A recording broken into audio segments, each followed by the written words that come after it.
I bet you don't know that by the age of 80, your muscle mass has probably halved compared to when you were young. Sarcopenia, a debilitating condition, deprives millions of elderly people of their independence, affecting over 50 million individuals. Falls related to muscle weakness cause more than 300,000 hospital admissions each year. However, a surprising fact emerges. The Journal of Physiology reports a study that refutes the inevitability of severe muscle atrophy. Some 70-year-olds maintain strength, functionality, and even the appearance of much younger people, while others struggle to perform simple actions like getting up from a chair or climbing stairs. These individuals retain their independence into their 90s, outperforming much younger individuals in strength tests and continuing to engage in demanding sports like rock climbing. The secret? 93% of the elderly are unaware of which habits can delay or reverse age-related muscle loss. Researchers at the Mayo Clinic have uncovered these strategies.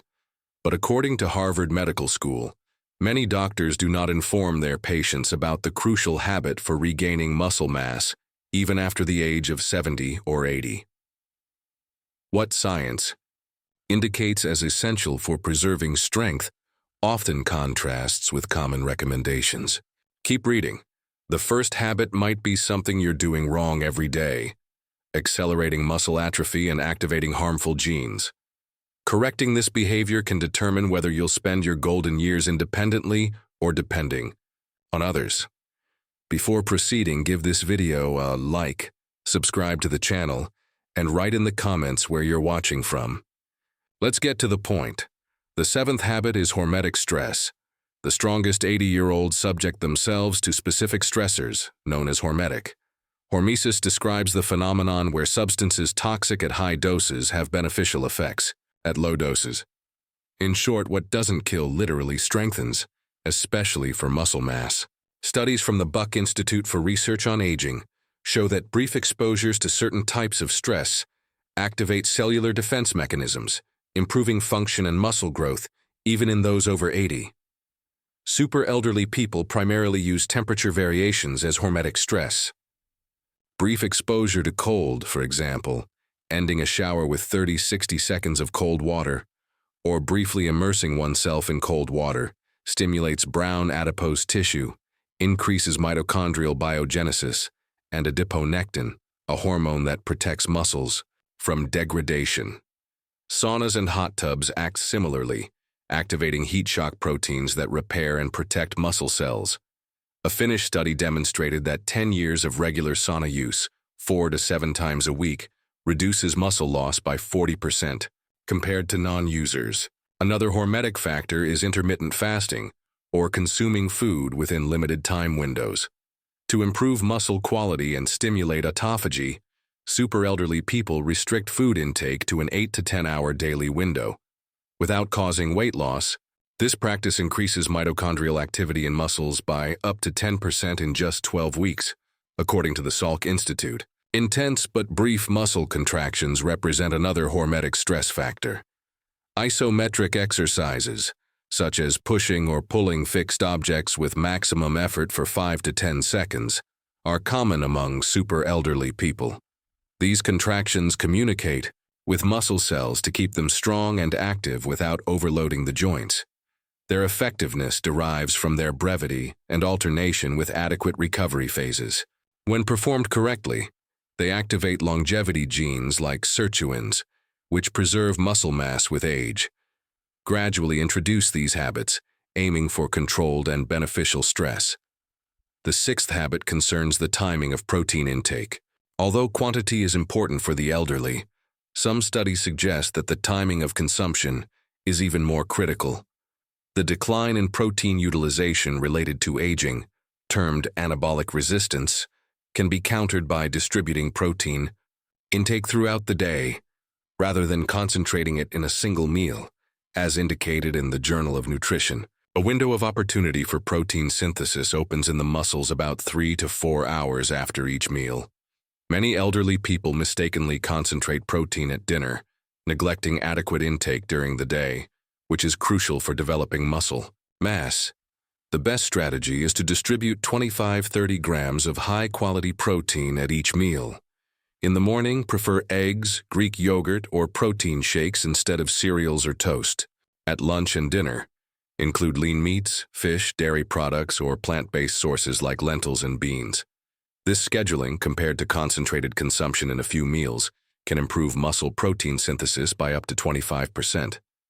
In a University of Texas study, participants who followed this approach gained an average of 550 grams of muscle mass in 12 weeks without any other lifestyle changes. It's not enough to consume proteins, diet also matters. Another key factor is vitamin D, deficient in 80% of the elderly. This deficiency, defined as the silent killer of strength, particularly affects the elderly. According to Harvard researchers, vitamin D is not only essential for bones, but also activates crucial genes for muscle building. Specific receptors in muscle cells, when stimulated by vitamin D, trigger vital processes for muscle development and maintenance. Pioneering study in JAMA Internal Medicine revealed that elderly people with optimal levels of vitamin D showed 25% greater muscle strength compared to those with deficiencies. Additionally, they exhibited better reaction times, coordination, and balance, factors crucial for preventing falls. Deficiency is defined as levels below 20 nanograms per milliliter, while super elderly people, who age while maintaining vitality, almost always have values above 40 nanograms per milliliter. Sun exposure, though useful, becomes less effective. With age, as skin production of vitamin D decreases by 50% between ages 20 and 65, the standard daily requirement of 600 IU is insufficient for many elderly people, making supplementation necessary. Research suggests that most require 2,000–4,000 IU per day to reach adequate levels, personalized based on blood tests. It is helpful to include vitamin D-rich foods, such as fatty fish, egg yolks, and fortified dairy products, and expose yourself to direct midday sun for 15–20 minutes if possible. One caution remains crucial. Insufficient levels of vitamin K2, found in fermented foods and animal products, hinder the proper use of calcium, favoring its accumulation in arteries rather than bones. Vitamin D, if taken in high doses without balance with K2, can cause arterial calcification. This synergy between vitamins is often underestimated but crucial for the success of supplementation. Consult your doctor for a blood test and discover your vitamin D needs, maintaining levels above 40 nanograms per milliliter to preserve muscles. Rule number 4. Manage daily inflammation. The strongest elderly people show contained levels of inflammation. Inflammaging, a low-grade chronic inflammation, is a key factor in muscle mass loss in the elderly. This silent process accelerates muscle protein degradation, surpassing the body's ability to regenerate them. Moreover, it inhibits the anabolic signals necessary for exercise and protein-stimulated muscle growth. A Tufts University study showed that elderly people with higher inflammation lose muscle mass 3 times faster than those with lower levels, regardless of protein intake or training. Super elderly people maintain youthful strength through anti-inflammatory strategies often overlooked by others. They prioritize quality sleep, going to bed at the same time, and sleeping in a dark room. Sleep deprivation can increase inflammatory cytokines by up to 40%, accelerating muscle atrophy. Additionally, they care for gut health, essential for preventing systemic inflammation linked to aging, as highlighted by studies from the University of California. Their diet includes over 30 weekly servings of vegetables, fermented foods, yogurt, kefir, sauerkraut, and natural sources of probiotics and fiber. Moderate exercise is fundamental.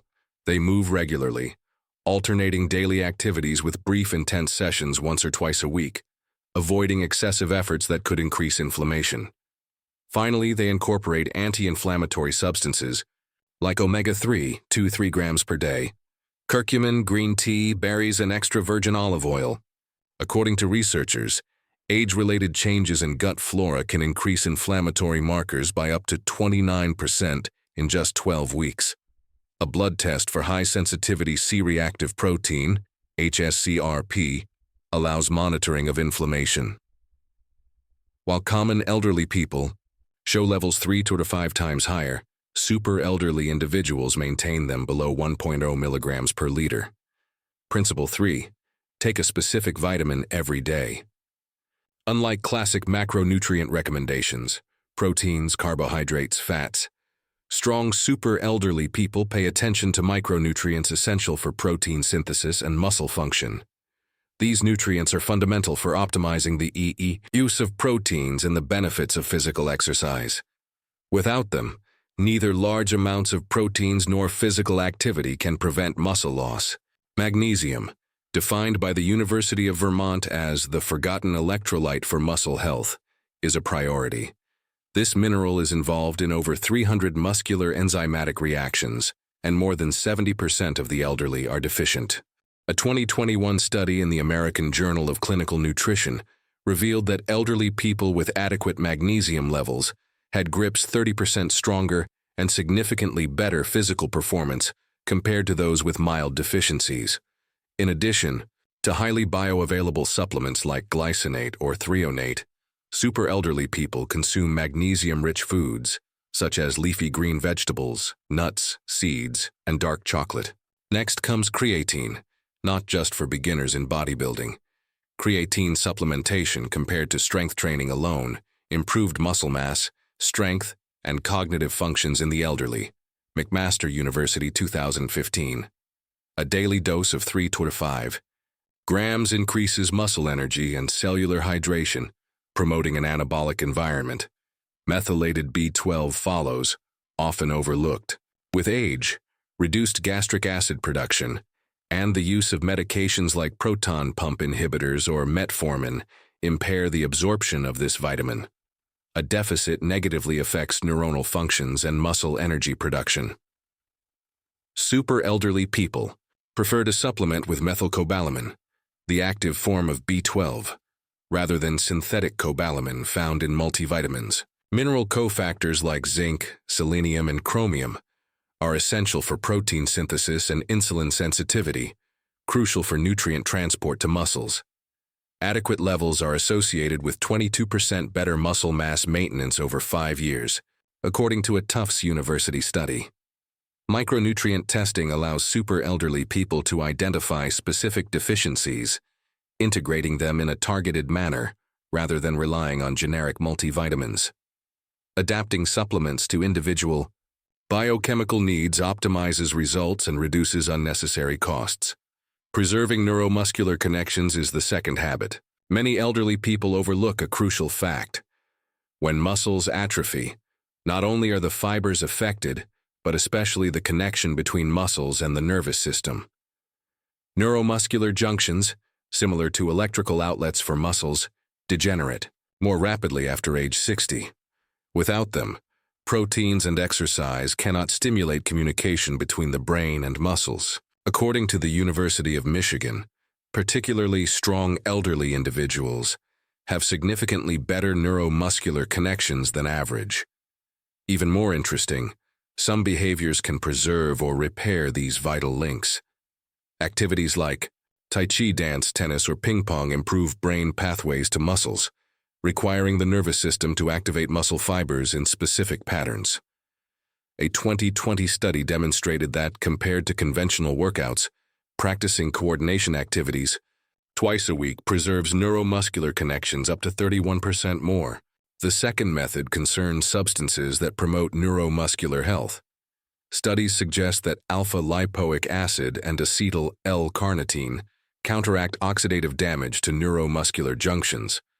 Even more promising is the role of some forms of vitamin B1, like benfotiamine and huperzine, found in Chinese club moss, which enhance acetylcholine, a key neurotransmitter for muscle activation. Super elderly people also use breathing techniques that stimulate the vagus nerve, involved in neuromuscular transmission. In just 5 minutes a day, practicing box breathing, inhale, hold, exhale, and hold the breath for 4 seconds each, can increase neural muscle activation by up to 15%.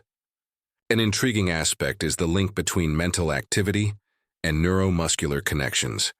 A Columbia University study revealed that elderly people engaged in cognitively stimulating activities maintained better muscle function. Since the brain and neuromuscular system share neural pathways, brain training directly benefits the muscular system. Using these strategies, super elderly people preserve strong neuromuscular connections into their 80s and beyond, efficiently recruiting muscle fibers.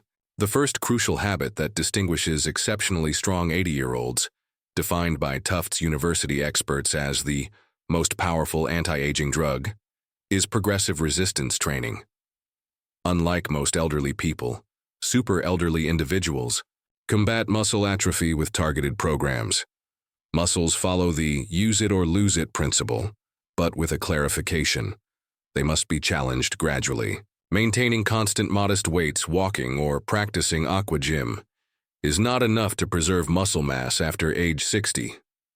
The super elderly method stands out for its emphasis on intensity, not duration. According to McMaster University, 2 weeks of high-intensity training until temporary muscle failure generated greater muscle gains than 5 weeks of moderate exercise. The goal is to reach temporary muscle failure, the point at which another repetition cannot be performed correctly. This activates muscle protein synthesis for up to 72 hours, sending crucial anabolic signals.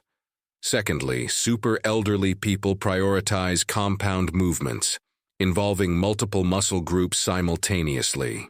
Adapting exercises like squats, deadlifts, rows, presses, and pull-ups to their mobility and joint health capabilities generates a more intense hormonal response compared to isolated exercises like bicep curls or leg extensions. Thirdly, they adopt progressive overload, gradually increasing the intensity of the training. Keeping the same weights month after month leads to stagnation as muscles adapt to the stress. Super elderly people monitor their progress and strive for continuous improvement. Fourth, they emphasize the eccentric phase, lowering, useful for strengthening muscles without overloading the joints. Lowering weights slowly increases muscle effort and is effective even for those starting late.